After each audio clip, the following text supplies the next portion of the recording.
Hello friends, welcome back to Sri joy health kitchen.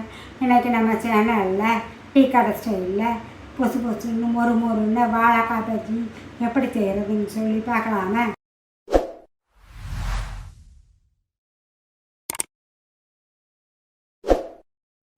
இந்த வாழைக்காய் பஜ்ஜி பண்ண 2 வாழைக்காய் எடுத்துக்கோங்க. அதை வாழைக்காய் கொஞ்சம் இந்த மாதிரி பட்டையாக இருக்கிற மாதிரி செலக்ட் பண்ணிங்கன்னா நல்லாயிருக்கும். ஏன்னா பஜ்ஜி போடுறதுக்கு செய்யும்போது பட்டையாக விழுகும். இப்போது வாழைக்காயை நல்லா கழுவிட்டு 2 பக்கம் கார்னரையுமே கட் பண்ணிக்கோங்க. கார்னர் கொஞ்சம் லைட்டாக தள்ளி கட் பண்ணிக்கோங்க, ரொம்ப முனியில் கட் பண்ண வேணாம். அடுத்து ஒரு பக்கம் மட்டும் லைட்டாக சதை தெரிகிற மாதிரி இந்த மாதிரி சீவிக்கோங்க. சீவிட்டு மற்ற சைடு ஃபுல்லாக லைட்டாக சீவணும். தோல் மட்டும் இது பண்ணுற மாதிரி காய் வரைக்கும் சீவிர வேணாம். அந்த மாதிரி காய் வரைக்கும் சீவினீங்கன்னா பஜ்ஜி போடும்போது கட் பண்ண பிறகு உடஞ்சி போகிற மாதிரி இருக்கும். அதனால் லைட்டாக மட்டும் மேலே இருக்கிற நார் பகுதி மட்டும் எடுத்துக்கிடணும். வாழைக்காய் சீவிர மிக்சின்னு எண்ணெய் தடவிக்கங்க. வாழைக்காயில் எண்ணெய் கொஞ்சம் பிசுப்பு இருக்கும். அதனால் இந்த மாதிரி எண்ணெய் தடவிட்டு அதுக்கப்புறம் சீவினோம்னா ஈஸியாக சீவ வரும். இப்போ வாழைக்காயை வச்சதும் கையை ஃபஸ்ட்டு முன்னாடி வச்சிடக்கூடாது. வச்சோம்னா அது ஷார்ப்பாக இருக்கிற பகுதி நம்ம கையை கிழிச்சு வர்ற சான்ஸ் இருக்குது.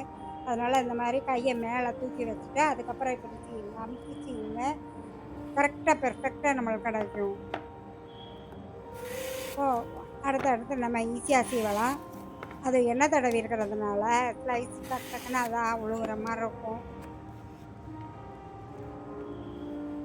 இப்போது லாஸ்ட்டில் கொஞ்சமாக இருக்கிற சமயத்தில் பார்த்து சீவணும்.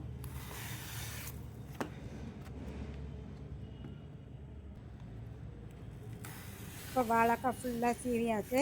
இதே மாதிரி 2 வாழைக்காயுமே ஸ்லைஸ் பண்ணிக்கோங்க. பண்ணிவிட்டு அதை ஓப்பனாக வைக்காமல் ஒரு தட்டில் மூடி வச்சு வச்சுருங்க. ஏன்னா ஓப்பனாக வச்சோம்னா காஞ்சிரும்.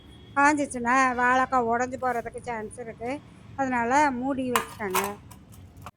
இப்போது ஒரு பவுலில் 1 கப் கடலை மாவு, 1/4 கப் அரிசி மாவு, 2 டேபிள் ஸ்பூன் மட்டும் மைதா மாவு, 1/4 டீஸ்பூன் பெருங்காயத்தூள், 1/4 டீஸ்பூன் சீரகத்தூள், 1/4 டீஸ்பூன் ஓமப்பொடி, 1/2 டீஸ்பூன் உப்பு, 1 டீஸ்பூன் மிளகாய்த்தூள், 1/2 டீஸ்பூன் காஷ்மீரி மிளகாய்த்தூள், 2 டேபிள் ஸ்பூன் எண்ணெய் ஊற்றிக்கோங்க. ஊற்றிட்டு 1 கப் அளவுக்கு தண்ணி சரியாக வரும். 1 கப் தண்ணியை வச்சுட்டு கொஞ்சம் கொஞ்சமாக ஊற்றி பேசுங்க. மொத்தமாக ஊற்றிட வேணாம். ஏன்னா மொத்தமாக ஊற்றி திரும்பி தண்ணியாக ஆயிடுச்சுன்னா அப்புறம் திருப்பி கொஞ்சம் மாவு சேர்க்க வேண்டியது இருக்கும். அதனால் இந்த மாதிரி கொஞ்சம் கொஞ்சமாக ஊற்றி பேசுங்க. இந்த 1/4 கப் மாவுக்கு இந்த 1 கப் தண்ணி கரெக்டாக வரும். ஓரளவு இட்லி மாவு பதத்தில் இருக்கணும். இப்போ பச்சரிசி இல்லை அப்படின்னா இட்லி மாவு இருக்குன்னா இட்லி மாவுமே 1/4 கப் அளவுக்கு சேர்த்துக்கிடலாம், பச்சரிசி மாவு சேர்க்காம. மாவில் கட்டி எதுவும் இல்லாமல் நல்லா மிக்ஸ் பண்ணிக்கணும். மாவு நல்லா கரைச்ச பிறகு ஒரு 1/4 டீஸ்பூன் மட்டும் சோடாப்பு போட்டுட்டும் நல்லா மிக்ஸ் பண்ணணும். ஏன்னா சோடாப்பு ஒரு பக்கம் இருந்து அடுத்த பக்கம் கரையாமல் இருந்தால் ஒரு பக்கம் வெந்து ஒரு பக்கம் வேகாமல் இருக்கும். அதனால நல்லா மிக்ஸ் பண்ணிக்கணும். இப்போ மாவில் ஒரு ஸ்பூனை விட்டு செக் பண்ணி பார்த்தோம்னா அதை கோடு போட்டு பார்க்கணும். மாவு அப்படியே நிற்கும். அந்த மாதிரி இருந்தால் கரெக்டான பக்குவத்தில் பசஞ்சிருக்கோன்னு இருக்கும். இப்போது நம்ம கட் பண்ணி வச்சுருக்கிற வாழைக்காயை நல்லா மாவில் முக்கிட்டு ஓரத்தில் மட்டும் வலிச்சு விட்டுருங்க. விட்டுட்டு ஒரு ஃப்ரைங் பேனில் நல்லா எண்ணெயை ஹீட் பண்ணணும். நல்லா ஹீட் ஆன பிறகு தான் நம்ம பஜ்ஜி போடணும்.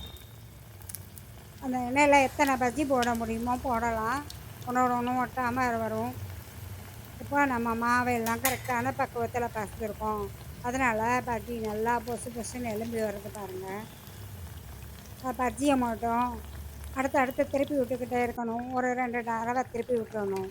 ஏன்னா அடியில் கொஞ்சம் செவந்துடும், மேலே வேகாமல் இருக்கும். அதனால் ஒரு 2 டைம் திருப்பி விட்டுக்கிட்டே இருக்கணும். திருப்பி விட்ட பிறகு கொஞ்சம் நல்லா கோல்டன் கலராக வந்ததும் பஜ்ஜி அரிசி எடுத்துருங்க.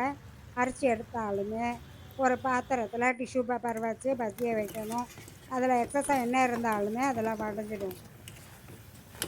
இப்போது டேஸ்டான டீ கடை பஜ்ஜி ரெடி ஆயிடுச்சு.